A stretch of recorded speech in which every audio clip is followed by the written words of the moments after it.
just make this another reason to have cinder blocks. Don't hate on the blocks. When doing an oil change, they do have the oil drain plug here. Now there is a hose that goes through the frame and dumps out the bottom. So this is one way to do it, or if you want to use like the little vacuums to vac out the oil, that's fine. But if you're looking at doing this and you don't have one of the vacuum pumps, cinder blocks work. One other thing is, when you're looking at this machine now, you can't go below 2.5 because the transmission hump hits if you have a bumpy ground. So 2.5 is, you're gonna start scraping, and anything below that, unless you have like a perfectly flat lawn, it's gonna hit. Don't know how well this is showing up.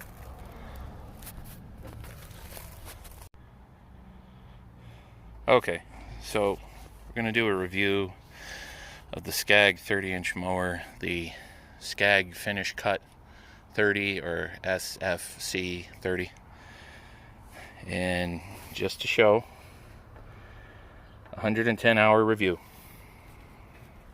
That's why it was labeled 110-hour review. Bought this in 21. Just briefly about that experience. We all know what was going on in 2021, and the dealerships around me, they couldn't give me an answer. One gave me an answer. I wasn't really happy with going with them because they kind of really pick who they want to deal with. So if you don't spend a lot of money, they don't deal with you. Let's get over that. So when they called, they said I had 2 hours to call them back, or they're going to the next person, and said it's as is. I needed the machine, went and got it.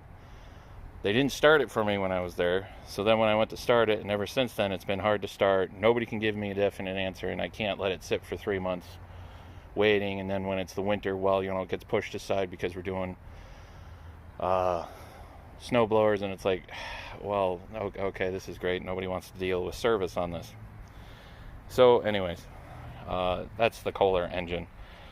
But getting back to the Scag, I had a 30-inch Time Master Toro. Yes, I know it's not the professional, but at the time, didn't know if the 30-inch mowers were going to be a fad. Back in the mid-2000s, Exmark did a mower. It was either a 26 or a 27-inch mower that it was an offset engine that ran one belt to the drive and another belt to a large single mower blade that they only did for a handful of years before they stopped making it. So I was kind of hesitant to go with a 30-inch, and then all of a sudden it was just, oh nope, we're not doing it anymore. In 2020, I saw Scag do a video on this, and as far as the reviews went, they said the cut was great, as you can see from the video before. The Time Master that I had left like random uncut pieces, and it wasn't like just a few. It was a lot, and it didn't matter, if the grass was short, tall, wet, dry. It didn't matter. So you'd have to kind of go over it again to make it at least look halfway decent, which, that's losing time. The Exmark and Toro Pro models, people said the same thing. So it's like, okay, I don't want to waste time with that. This gives a very good cut, compared to the others that everybody complains about. I know Ferris came out with one that looks more like a zero turn. My only thing is I have to bag a lot, and I didn't like their bagger where it came off the side and it went up and over and in between the handlebars to feed the bag. I thought that was a little weird, and it's like, is that going to clog? What's going to happen? So I decided to go with the Scag. It has been great. The engine is, sometimes it doesn't matter if it's hot, cold, it just randomly is hard to start. So if I point it down a slope or do a funky leg lift on the back to pitch it forward to get fuel to the carburetor, it starts. I mean, in here, I don't know how well this is going to work. Let me back up. You know, your fuel line's here, and it doesn't have much pitch, and your carburetor's over here.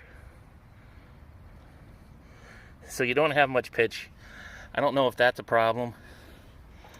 I've tried rerouting it, but there's like no place to put it. So I don't know if it was a design on their part, if it's on all these engines, I don't know. Nobody really wants to talk. At the Equip Expo, the designer that was there, the engineer, stood there for 10 minutes waiting, asking questions, and he just blew me off. So it's like, oh, well, that's lovely. That's great customer service along with the dealership. Outside of that, it has been a good mower. You can side discharge, you can mulch, you can bag. You have two knobs, one here and one here, to take the cover off to get to the deck belt and the pulleys. That's great. You have a full flow oil filter, oil fill. Fuel tank I like, it's easy to fill. On the other side, their drain plug is right there, and there's a hose already mounted to it that goes down and underneath, so you can put it up on blocks.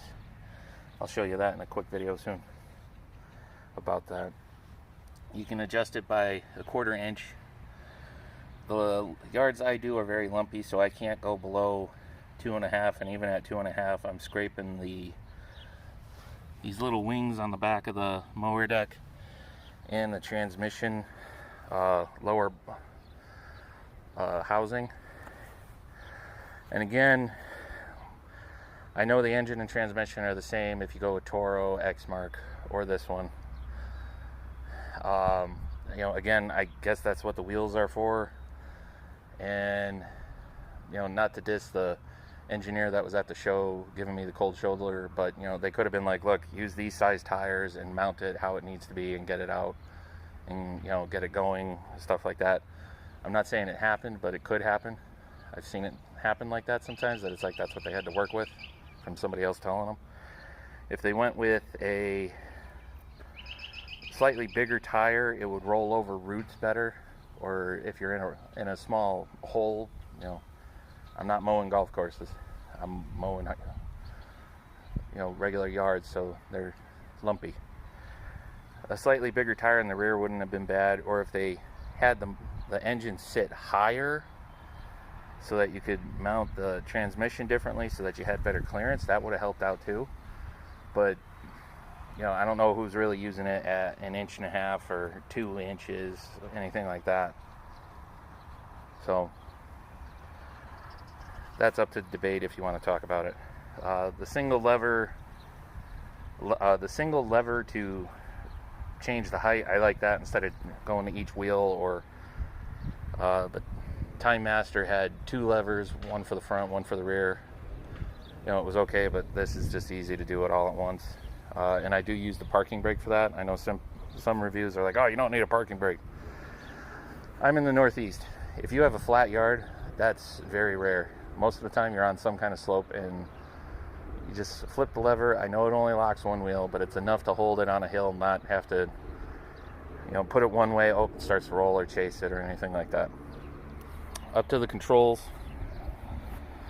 you have your hour meter, your brake,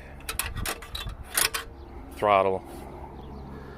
The top lever here this is your safety for engaging the blades. And then you have the bail back here, that's your drive. And your drive adjustments are under here. Unless you have a really big problem, then you have to go on the mower deck. Pretty straightforward as far as that. They say that you can move the handles up and down. Well, it's not like a simple flick of a lever. You actually have to turn the knob and take out the nut and bolt and move that so that you can flip it up. But even then, you change all the cables inside the handle. Everything gets changed out, and I did that once and I'm not doing it again. On the back side, when you flip open the cover, it's a little dirty. You have a plate back here. That's to check the top of the transmission and also change out that belt if you need be. You know, great design. I kind of wish they extended that innovation on other parts of it. But, you know, for service-wise, to change out a belt or adjust it, which you have to do every once in a while, 2 bolts, take it off, and you're in. Now, it does come with a mulch plug. It's somewhere in storage. I don't use it because it's not a simple fit in and pull out. It's a twist and jiggle and jam. And, you know, I have clients that want it bagged. Fine, whatever. You want it mulched? Yep, I'll do that too. I don't have time to sit there and fiddle with a mulch plug. You know, when I have to switch to bagging, I just clean out the chute into the bag and let it go. Now let's talk about the bag. Your typical bag. As it gets full, the airflow stops, so it doesn't bag as great. But even then, for this size machine, comparing it to the time cutter, it bags pretty well. On the time cutter, when the original bag wore out, I got Able to Tech Corporation makes a bag for any style walk behind mower like this with a rear bagger style. You measure out the frame, and it's about 3 times the bag size, and it has different fabric to actually make it breathe. It worked really well on the 30-inch mower, the time cutter. Only thing is the plastic housing for the rear axle got worn out prematurely because of the weight of that bag. Wore it out, but again, we were using it in a commercial sense. So, you know, you can still buy one for your regular lawnmower where you're not using it a lot.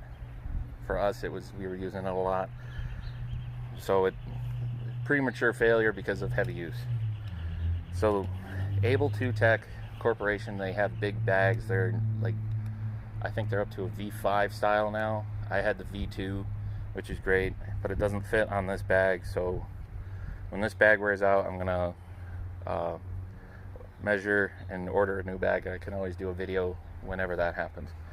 Now, on the back of the machine here, you have these little hooks. That's what you're trying to hook the bag onto. And corresponding, you have these little pegs that you're trying to hook onto. Now, Lee is holding the door open so I can do this one-handed with the camera. Now, imagine you're hot, you're tired. Nice shoes, Lee. You're hot, you're tired. Now you're trying to put the bag on.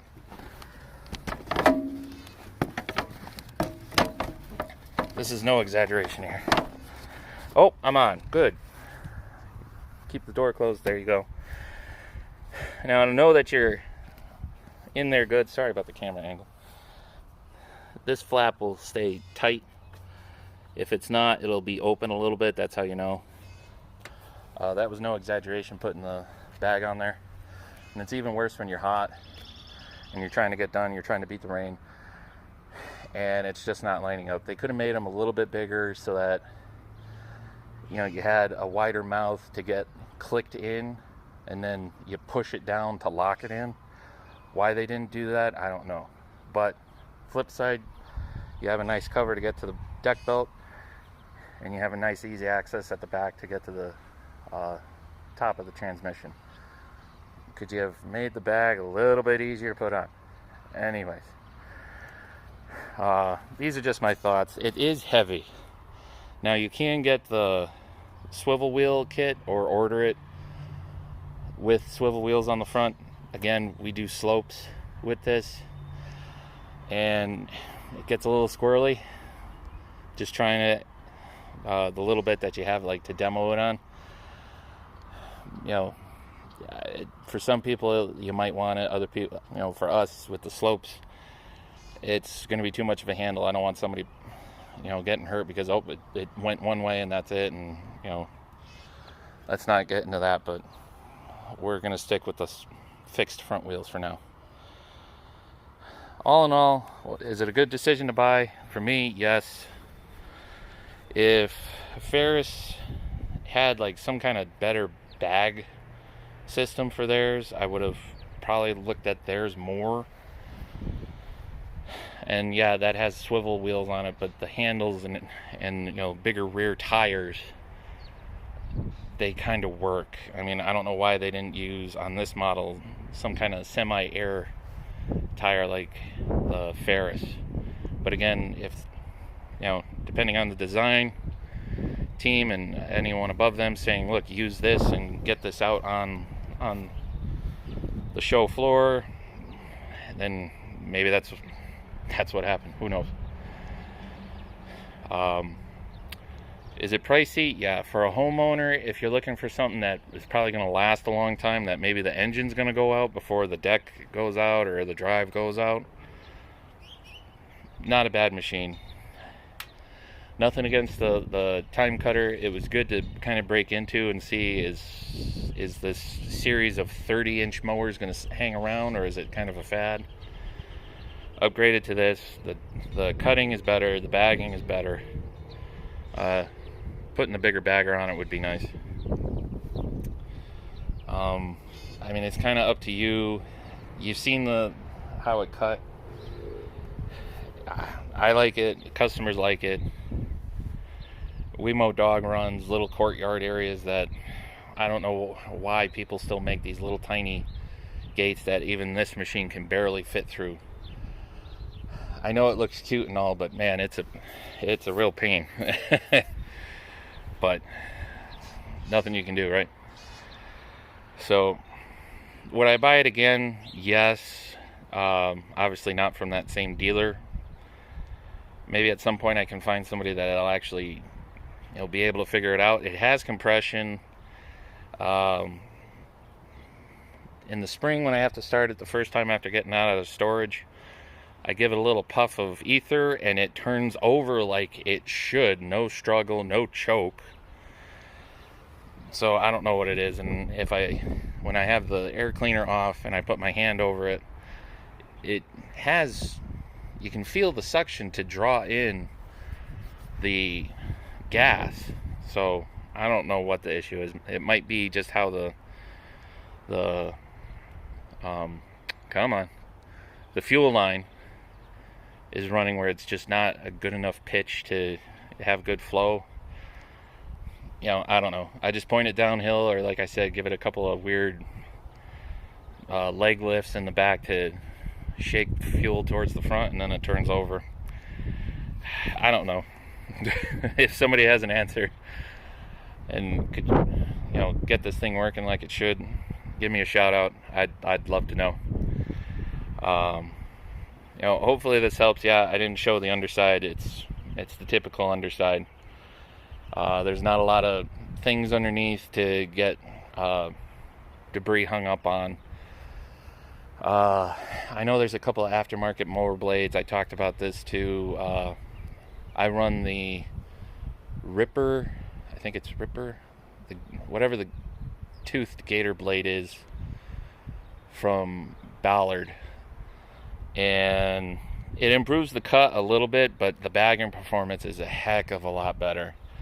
And then also, if it's somebody that just wants to shred the leaves and I just mulch them, you know, those work really well too. So you have different blade options instead of just the typical ones that you can get for like the Toro time cutter. This video is going to get kind of long here. Can go, if people want to, can go more in depth of taking the covers off and seeing what's inside. But this is just a general overview. I mean, it's not a bad machine. It is heavy, I understand, but you know, look at that cut. Yep, it leaves tire marks. Yep, it's solid wheels. What do you know? Let's not beat around the bush here. But to get a cut like that, I would have to mow it twice with the time cutter, and you know, I'm trying to tell customers, look, we're not fast and we're not the cheapest, but you know, we're giving you as good of a cut as possible with your lawn.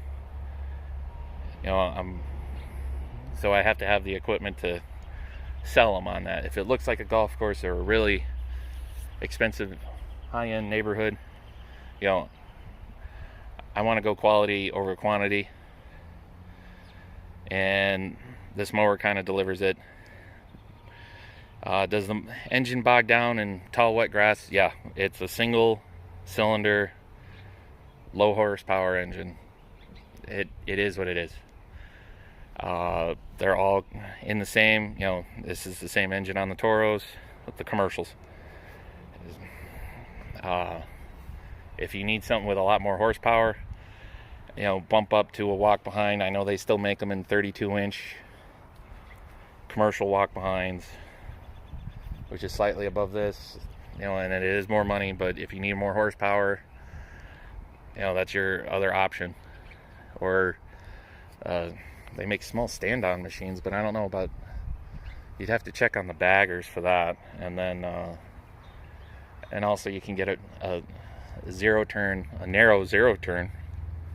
I know they have somewhat decent side baggers for that. So those are your other options outside of one of these things.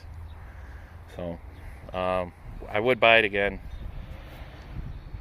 You know, it has its flaws. Everybody has their flaws and their plus points. That's what, you know, separates them all, is their little features and little doodads. But hopefully, if you're looking at this, maybe this video helps you out a little bit. If it does, let me know. If it got too wordy, I'm sorry. If enough people say that they want to see like under the covers and see the underside a little bit more in depth, I can always do that. Just let me know. So see you on the next one, and have fun. It's the next day, and I don't think the video showed it very well. So there's your fuel line. It goes behind this linkage, and it kind of flattens out a little bit, and then it comes out to the carburetor right here. And like I said, if I point it down or do some leg lifts to tilt it forward, it does start. If it is stubborn, I do give it as quick puff of a spray from the starter fluid. I know, don't use it. I know, I give it a quick puff and it starts over like you think it should for a new machine, and it's been like this since new. And like I said, nobody wants to deal with it. Everybody passes the buck on it. So I don't know if this is just the Kohler machine, the Kohler engine, or what. The mower's great, except for a few things, like I said, but I just wanted to show that a little bit better this time. Thanks.